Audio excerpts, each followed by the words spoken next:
All right, this is Math 209, week 3. We're adding rational expressions. Basically, we are adding fractions. That's what that means. So I love the fact that they start with a nice simple problem back from like 4th or 5th grade where we're supposed to remember how to add fractions. And the idea is I'm going to teach you a little bit differently than what you were taught perhaps as a youngster. So the idea is our denominator has 7 as a fraction, and this denominator has a 5 as a wait, I'm saying it wrong. This fraction has a 7 as a denominator, and this fraction has a 5 as a denominator. So, thinking about the denominators, we want both denominators to have the same factors. So he has a 7, he does not have a 5. So he has a 7, but he's missing a 5. So we're going to give him a 5. But in order to keep the fraction the same, you've got to have 5 over 5, because this is really basically 1. All right. Now this guy has a 5, but he's missing the 7. So we're going to multiply him by 7, which means we also have to multiply the numerator by 7. And so basically we're multiplying by 1. So we're not changing the value of the fraction, we're just changing the way it looks. So what do we end up with? Well, we end up with, I'm going to scooch over here.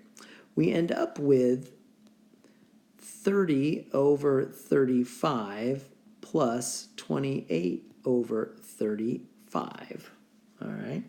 And so because 6 times 5 is 30, 7 times 5 is 35. 4 times 7 is 28, 5 times 7 is 35. So we have our common denominators, and so now we're able to add, and we get 58 over 35, and we can just leave the answer like that. So you don't have to change it to a mixed number. You can leave it as an improper fraction. So we're going to be using this whole thing as our basis for adding algebraic expressions as well. So here's our first example of that. So we've got our fraction 1 over 5 times x plus 3 over 8 times x. All right. So now we're going to look at these two fractions, and we're going to say, well, this guy has 5 and an x as its denominator, and then this denominator has an 8 and an x. So they do have an x in common, but they have different coefficients. So if we're going to look at this first expression, denominator, he has a 5, he has an x, he's missing an 8. So let's give him an 8, which means we also have to multiply the numerator by 8. So there's our one whole. And then over here, our denominator has an 8, he has an x, but he's missing the 5. So we're going to give him the 5, and which means we also have to multiply the numerator by 5. So there is our one whole. Now you'll notice here I put the 8s in the front, here I put the 5s in the back. Whether you put it in the front or the back of the fraction doesn't matter one bit. I just forgot to leave space. So that's why I did it the way I did it. So now, what is this first expression, this first fraction? Well, 8 times 1 is 8. And then down here, 8 times 5 times x. So that's going to be 40x plus, and then over here, 3 times 5 is 15. And then 8 times 5 is 40 times x is 40x. So our answer becomes, let's see, 23 over 40x. And that does not simplify. Nothing can be simplified there. So that is our final answer. All right, so we're going to write 1 over 2x minus 8 plus, and then this is 2 over x minus 4. And it's hard to see that, well, it's easy to see that we don't have common denominators, but what's hard to see is what factor is each of these denominators missing. So what we're going to do is we're going to first take this first fraction and factor the denominator to be 2 times x minus 4. And then we're just going to bring the rest of this stuff over here. So now it's easy to see what we're missing. We can see that the first denominator the first denominator has two factors, a 2 and an x minus 4, while the second denominator only has the x minus 4. So that means this fraction right here is perfectly fine. That denominator is not missing anything. So I'm just going to copy that fraction down. But our second fraction here, the denominator is missing a 2.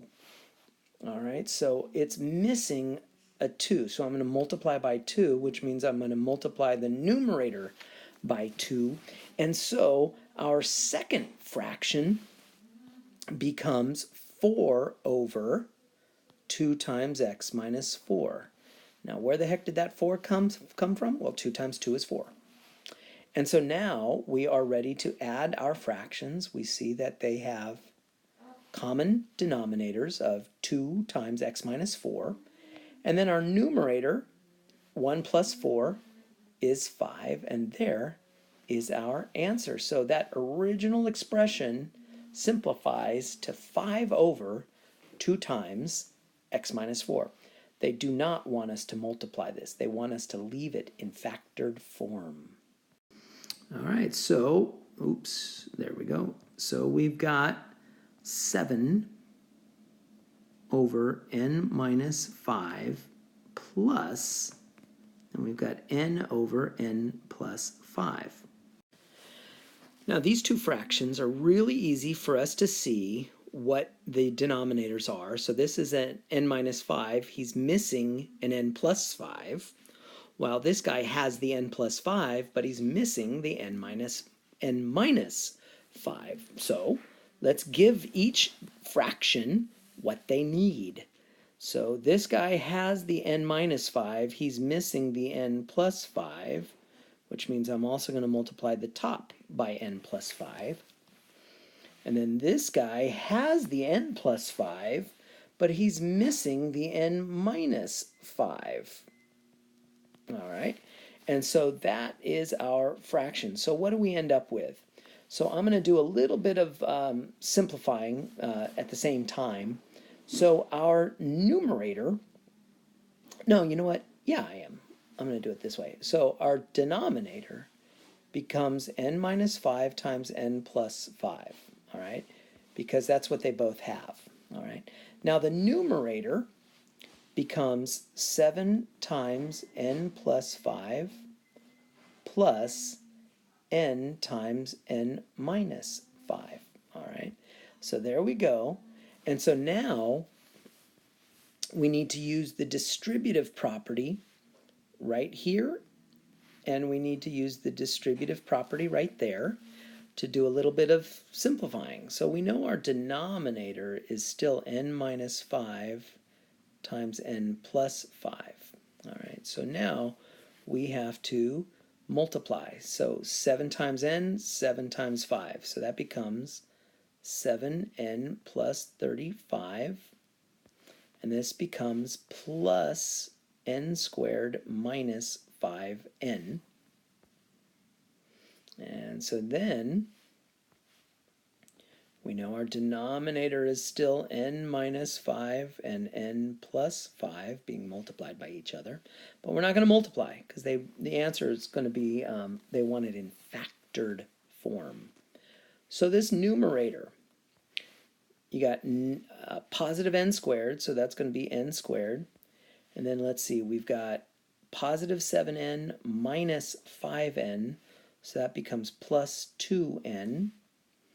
And then this plus 35 is right there. Now the cool thing is, this guy, this numerator cannot be factored. How do I know that? Well, because if you think about the 35, what are the ways you can multiply to get 35? Well, you could do 1 times 35. You could do 5 times 7. And there's nothing that you can do that's going to give you a positive 2 and yet also a positive 35. Because the way you could get a positive 2 would be if this was a positive 7 and this was a negative 5. But that's not going to give you 35, positive 35. So I'm not even going to bother with the box method, and that is our final answer. All right, so here we got a couple of fractions. They do not have common denominators, although they look similar. But we've got 2 over x minus 5, and we're adding, and then we've got 7 over 5 minus x. So these denominators are not the same. So this guy is missing the 5 minus x, so we're going to multiply the numerator by 5 minus x. And this guy is missing the x minus 5, so we're going to multiply the numerator by x minus 5. And so what do we end up with as our denominator? Our denominator is 5 minus x times x minus 5. And then our numerator up here, this guy right here, is going to be 2 times 5 minus x. And this is going to be plus 7 times x minus 5. All right. And so now we're going to simplify. We have to use the distributive property. So the distributive property here and the distributive property there. So our denominator stays the same. 5 minus x, x minus 5. But our numerator, so this becomes 10 minus 2x. Now, because this is a plus, everything is really straightforward. And so this becomes 7x, so it's going to be plus 7x minus 35. And so now, again, our denominator is still 5 minus x times x minus 5. But then what do we have? We have, let's see, let's take care of our x's. So we've got negative 2x plus 7x. So that's 5x. And then we've got positive 10 minus 35. So that gives us negative 25. So it looks like we're done, but not quite, because I can see that that numerator up there can be factored. And I can see that 5 is a common term, a common factor in both terms. So I end up with x minus 5 over 5 minus x times x minus 5.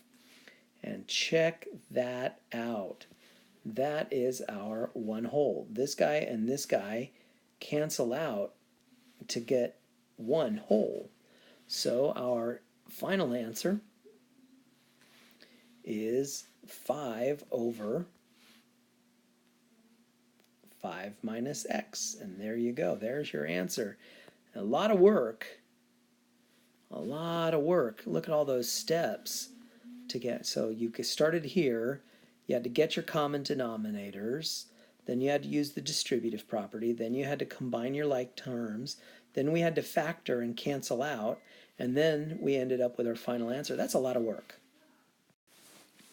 All right, so we're going to add these two fractions, but we don't have a common denominator yet. So we need to get a common denominator. So we're going to start with our fractions. And we're going to notice that this guy has two factors in his denominator, y and 3y minus 1, while this guy only has 3y minus 1. So this fraction has everything he needs, while this fraction is missing the y. So it's missing the y, which means we're going to multiply both the numerator and the denominator by y. So that gives us, that's 1. And that gives us common denominators. So our common denominator is y times 3y minus 1. And then this numerator is 5y plus this numerator is 2y. So our answer ends up being, and this is pretty straightforward, 7y over y times 3y minus 1. But that's not quite the answer yet, because I see that you can think of 7y as 7 times y, which means we have a common factor, a y and a y. So y over y equals 1. That cancels out. So our answer ends up being 7 over 3y minus 1. And that is your answer. All right, so here we're going to be adding 3 fractions. 2 of them already have a common denominator. And then this guy is the weirdo that doesn't have the common denominator. So one idea is we could add these 2 first, make it a 2-step problem basically. And so we could say, well, let's take this guy and this guy, let's add them together. So that ends up being 6 over x minus y. And then we've got, that's my dog hacking, 6 over y minus x. What a stupid dog. Okay, so there we go. And we don't have our common denominators. This has an x minus y, but he's missing the y minus x. While this guy has the y minus x, but he's missing the x minus y. So now we have our like denominators. Our common denominators is x minus y times y minus x. Now our numerator, this numerator, is 6 times y minus x plus, and then this numerator is 6 times x minus y. So our next step is to use the distributive property twice, once there and once there. So we know our denominator is still x minus y and y minus x. So this portion becomes 6y minus 6x. And then this portion, because it's a plus, it's positive. So it's positive 6 times x, so it's going to be positive 6x. And then it's going to be positive 6 times negative y equals negative 6y. So combining like terms, we see a negative 6x plus 6x. So those guys cancel out. In fact, then we see positive 6y and minus 6y. Those guys cancel or subtract out or equal 0. So we end up with 0 plus 0. And so the numerator is 0 over, and then it's x minus y, y minus x. But 0 on top of any fraction is equal to just a plain old fat 0. So this is a tremendous amount of work just to find out that this big huge problem is equal to 0.